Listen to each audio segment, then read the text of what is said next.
우리가 우리의 죄를 고백하면 그분은 성실하시고 의로우신 분이시므로 우리의 죄를 용서하시고 우리를 모든 불의에서 깨끗하게 해주십니다. 사냥꾼의 구물에서 우리는 새처럼 벗어났네. 남아에서 소리가 들린다. 울음소리와 이끄는 통곡소리, 나엘이 자식들을 잃고 온다. 오늘 주님께서 여러분들을 성탄 패부 축제의 넷째 날 양주순교 성지에 초대해 주시며 성탄의 기쁨을 오늘도 충만히 누리며 살아가라고 선물로 주시는 말씀드립니다. 아멘. 네, 참미 예수님, 주님께 사랑하신 형제자매 여러분, 오늘 성지에 오시는 길 편안하셨습니까? 네. 영적인 친교 안의 방송을 통해 함께 하신 여러분들도 성지에 오시는 길 편안하셨습니까? 예, 금요일 성탄 밤 전야 미사, 밤미사, 그리고 성탄 대축의 미사, 성가정 축일, 저는 이 성삼일을 지낸 것 느낌 같았습니다. 이 충만함의 기쁨을 오늘 성탄 예절 안에서 느꼈습니다. 많은 이들이 하나님께 회복하는, 특별히 청년 성체는 하는 그 어린이가 다시 하나님께 회복하고, 유아세를 받는 그 가정이 다시 하나님께 회복하고, 세상 속에 살던 삶이 하나님의 자녀로 탄생하는 세례식을 통해서 하나님께 회복하는 시간을 누렸습니다. 또한 우리들도 이 충만함의 기쁨을 누리면서 그 기쁨을 단 하루만 누릴 수 없어서 교회는 성탄 대축일을 8일 동안 지냅니다. 그것을 성탄 팔부 축제입니다. 성탄 팔부 축제의 첫째 날 26일 날은, 그러니까 성탄 축일 그 다음 날이죠. 교회는 그날은 항상 스테파노 축일을 지냅니다. 첫 번째 순교자 스테파노 축일의 기쁨을 예수님이 성탄 다음에 누립니다. 그리고 그 다음 날은 성탄 팔부 축제의 벌써 세 번째 날이죠. 가장 사랑했던 제자 사도 요한의 축일의 기쁨을 누립니다. 그리고 오늘 셋째 날에는 죄 없는 아기 순교자들의 축일을 지냅니다. 왜 이렇게 교회가 예수님 성탄 다음에 성탄 팔부 축제의 둘째 날, 셋째 날, 넷째 날 이렇게 지낼까? 제가 묵상한 것은 예수님께서 여신 하늘나라 길을 올라간 순서를 뜻합니다. 성탄이 기쁜 것은 하나님께서 인간의 모습을 취해서 이 세상 내려오셨다는 것은 하늘길이 열린 겁니다. 우리가 하늘로 올라가야 되는데 하늘길이 열려야 올라가거든요. 그래서 우리가 성탄 때 축하받는 겁니다. 예수님 생일인데. 근데 그 올라간 순서를 기억하자는 겁니다. 교회가 꼭 26일 날 27일 돌아가셨다면 이제 교회는 그렇게 정한 겁니다. 우리의 교회 신앙의 유익을 위해서. 그러면 예수님이 열린 하늘길을 제일 먼저 올라간 사람 누구냐? 예수님처럼 돌아가셨던 분. 어떻게 하나님의 현존을 증언하면서 이 세상에 하나님이 계시다는 것을 사람들에게 목숨으로, 가장 인간이 가장 소중한 목숨으로 증언한. 그래서 예수님 다음날 예수님 열린 하늘길에 가장 먼저 올라간 사람 누구냐? 순교자들이라는 겁니다. 별로 감흥이 없나 본데요. 이게 워낙 큰 기억, 전례적으로 참 이렇게 교회가 가리키는 바가 큰 건데 하늘로 올라갈 수 있다는 겁니다. 그 두 번째 하늘 올라갈 수 있는 방법은 뭐냐? 예? 그 다음에 중요성 교회에 놓던 것은 예수님을 가장 사랑한 사람이 예수님이 여신 하늘길에 올라갈 수 있다는 겁니다. 그래서 성서에서 사도 요한은 예수님이 가장 사랑받는 제자였고, 그 사랑받는 제자는 다른 제자들이 다 도망갔을 때 성모님 옆에서 십자가상에 끝까지 지켰고 성모님을 끝까지 모시고 다녔습니다. 그리고 그 다음 날 오늘 교회는 그러면 하늘로 올라간 사람, 누구의 교회는 기억하고 하늘로 올라갈 수 있으면 얘기하냐? 죄 없이 죽어간 어린 양. 정말 죄 없이 죽어간 어린이들이 너무 슬프지 않습니까? 슬픈 게 아니라 너무나 진짜 그게 뭔가를 가슴이 미어지는, 오늘 복음에 나오죠. 정말 위로도 마다한다. 너무 슬픔에 잠겨서 누구의 위로도 마다한다고 복음은 오늘 마지막 부분에 얘기합니다. 그 아픔을 기억하면서 그렇게 죄 없이 죽어간 우리 어린아이들은 하늘나라에 바로 올라갔다는 것을 교회는 기억합니다. 하나님께서 하신 분들은. 그래서 우리 교회는 성탄 팔부 축제의 이 넷째 날에 하늘에 올라간 순서의 등급이라기보다는 그 중요성을 기억하면서 죄 없이 죽은 어린아이들의 순교자. 근데 여기에 뒤에가 순교라고 합니다. 순교는 무슨 어떻게 누구 때문에 죽은 거죠? 예수님이 하나님 때문에 죽은 사람은 순교자인 거죠.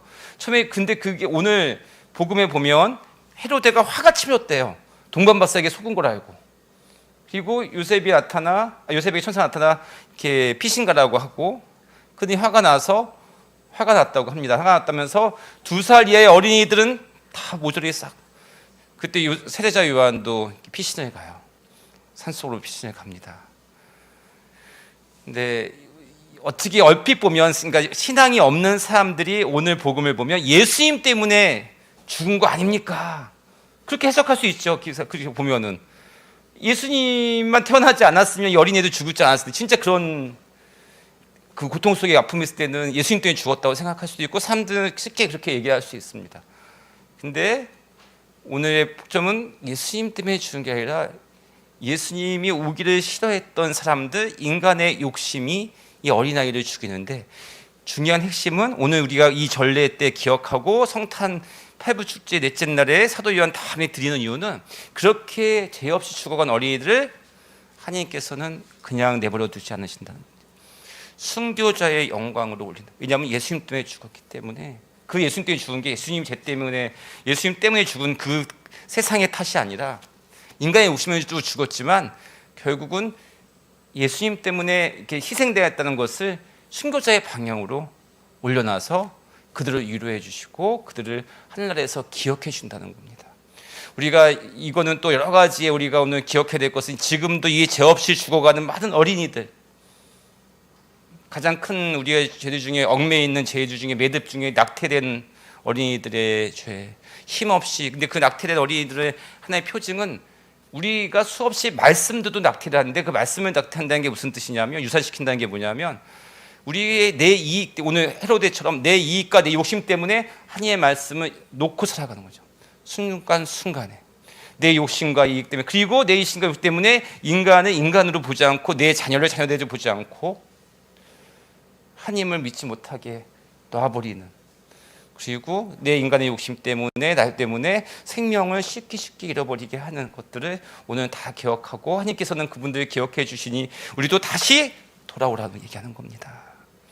예? 너무 가장 자녀는 부모를 잃을 수 있어도 자녀 잃은 부모의 가슴은 평생 남는다고 합니다. 그래서 그 슬픔을 오늘은 기억하면서 주님께서는 그걸 다 기억해 주신다. 그래서 여기다가 순교자라는 예를 붙입니다.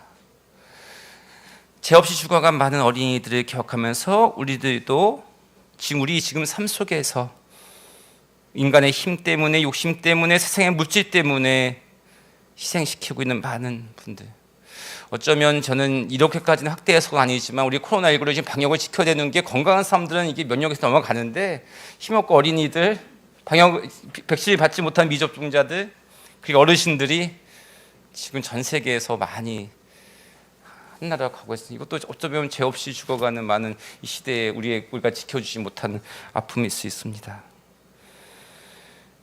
오늘 주님께서는 이렇게 죽어가는 사람들을 허무하게 납두지 않고 그냥 허무한 죽음으로 내버려두지 않습니다. 헤로데가 죽인 아이들의 목숨을 하나님께서 책임져 주시고 갚아주신다는 큰 의미가 오늘 전례에 있습니다. 그 죽음을 순교로 받아들입니다. 그래서 이렇게 억울하게 죽은 아이들을 기념하면서 이 죄 없이 죽은 어린이들을 순교 축이라고는 교회는 부릅니다. 하나님의 그런 기억에 우리도 다시, 하나님께서는 우리를 다시 회복시켜 주십니다. 지금도 어른들의 욕심 때문에 죽어가는 마른 힘없는 사람들, 또 외롭고 고통 중에 죽어가는 많은 영혼들을 주님께서 당신 성탄 8부 축제에 기억해 주십니다. 하나님을 위해서 죽는 그 순교의 영광, 하나님을 사랑하는 그 영광, 그 죄 없이 죽어가는 많은 사람들을 순교의 영광으로 올려주시는 기회에서 예수님께서 이 세상에 하늘길을 여시고 오셨습니다. 그리고 또 하나는 우리가 억울하게 죽어가는, 억울하게 쓴 일들을 언젠가는 주님께서 갚아주신다는 것이 오늘 전례의 큰 의미입니다. 이제 더 이상의 무죄한 어린이들이 죽음이 없어지기를 이 임사 중에 함께 기도합시다. 그리고 오늘 이 독서에서 요한 사도가 이렇게 얘기합니다. 우리도 죄를 고백하면 그분은 성실하시고 의로우신 분이시므로 우리의 죄를 용서하시고 모든 불의에서 깨끗하게 해주신다고 오늘 요한 사도가 증언하십니다.